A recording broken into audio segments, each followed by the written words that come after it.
கலிதொழுவோரின் காவலன் நீயே, ஞானத்தை அளந்த நாயகன் நீயே, நாடிய செல்வம் தருபவன் நீயே, கோல எழிலை கொண்டவன் நீயே, கோவிந்தா என்றால் அருள்பவன் நீயே,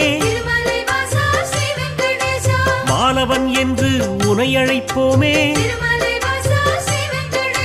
மாமலை எழில் வாழ்பவன் நீயே,